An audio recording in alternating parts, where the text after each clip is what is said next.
ನನ್ನ ಹೆಸರು ಪೂಜಾ. ನಾನು ಬ್ಯಾಂಗ್ಳೂರಲ್ಲಿರೋದು. ಸೊ ನಾನಿಲ್ಲಿ ಕಲ್ಪವೃಕ್ಷಾಶ್ರಮಕ್ಕೆ ನಾನೊಂದು 6th ಸ್ಟ್ಯಾಂಡರ್ಡಿಂದ ಬರ್ತಾ ಇದ್ದೀನಿ. ಸೊ ನನ್ನ ಬರ್ಡೇ ಆ್ಯಕ್ಚುಲಿ ಸೆಲೆಬ್ರೇಟ್ ಮಾಡ್ಕೊಳ್ಳೋದಕ್ಕೆ ನಾವು ಸ್ಟಾರ್ಟ್ ಮಾಡಿದ್ದೀವಿ. ಸೊ ಆವಾಗೆಲ್ಲ ಅಂದರೆ ಚಾಕ್ಲೇಟ್ಸ್ ಎಲ್ಲ ಕೊಡೋದಕ್ಕೆ ಬರ್ತಿದ್ದೆ. ಆಮೇಲಿಂದ ಹಂಗೆ ಕಾಲೇಜ್ ಟೈಮಲ್ಲಿ 1-2 ವರ್ಷ ಮೋಸ್ಟ್ಲಿ ಬರೋಕ್ಕೆ ಆಗಿಲ್ಲ, ಬಟ್ ಆಮೇಲೂ ಕಂಟಿನ್ಯೂ ಮಾಡ್ಕೊಂಡು ಹೋಗಿದ್ದೀನಿ. ಈಗ ನಾನು ವರ್ಕಿಂಗಲ್ಲಿದ್ದೀನಿ. ಈಗ ನನ್ನ ಕೈಯಲ್ಲಿ ಏನಾಗುತ್ತೆ ಅಷ್ಟು ಅನ್ನದಾನಕ್ಕೆ ಕೊಡ್ತೀನಿ. ಆ್ಯಂಡ್ ಇಲ್ಲಿ ಮಕ್ಕಳು ಆ್ಯಂಡ್ ಕಮಿಟಿ ಏನಿದ್ದಾರೆ ಅವರು ತುಂಬ ಫ್ರೆಂಡ್ಲಿ. ಆ್ಯಂಡ್ ಇಲ್ಲಿ ಬಂದಾಗ ನಾವು ಎಲ್ಲೋ ಬೇರೆ ಕಡೆ ಬಂದಿದ್ದೀವಿ, ಎಲ್ಲೋ ಒಂಥರ ಬೇರೆ ಎನ್ವೈರನ್ಮೆಂಟ್ ಬಂದಿದ್ದೀವಿ ಆ ಥರ ಫೀಲ್ ಆಗಲ್ಲ.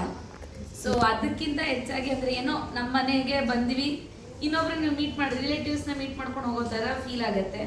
ಸೊ ಒಂಥರ ತುಂಬ ಕಂಫರ್ಟಬಲ್ ಪ್ಲೇಸು, ಅಂದರೆ ಪೀಸ್ಫುಲ್ ಅನಿಸುತ್ತೆ. ಬಂದ ತಕ್ಷಣವೇ ವೈಬ್ ಎಲ್ಲ ಚೆನ್ನಾಗಿದೆ.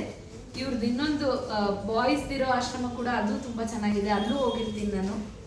ಯೂಶ್ವಲಿ ಬರ್ಡೇಸ್ಗೆ ಬರೋದು. ಸೊ ಇನ್ನು ಮುಂದೆ ಇನ್ನು ಜಾಸ್ತಿ ಬರೋಣ ಅಂತಲೂ ಇದ್ದೀನಿ. ಅದೇ ಏನಿದೆ ಆ್ಯಂಬಿಯನ್ಸ್ ಬಗ್ಗೆ ಅಂತೂ ಹೇಳೋದೇ ಒಂದು ಮಾತೇ ಇಲ್ಲ. ಅವರು ಮಕ್ಕಳನ್ನ ನಮ್ಮ ಥರನೇ ನೋಡ್ಕೋತಾರೆ. ಎಷ್ಟು ಚೆನ್ನಾಗಿ ನೋಡ್ಕೋತಾರೆ ಅಂದರೆ ಅವ್ರ ಮಕ್ಕದಲ್ಲಿರೋ ಖುಷಿನೇ ಹೇಳುತ್ತೆ ಅವ್ರು ಎಷ್ಟು ಚೆನ್ನಾಗಿ ಇಲ್ಲಿ ಖುಷಿಯಾಗಿದ್ದಾರೆ ಅನ್ನೋದು ಅಂತ.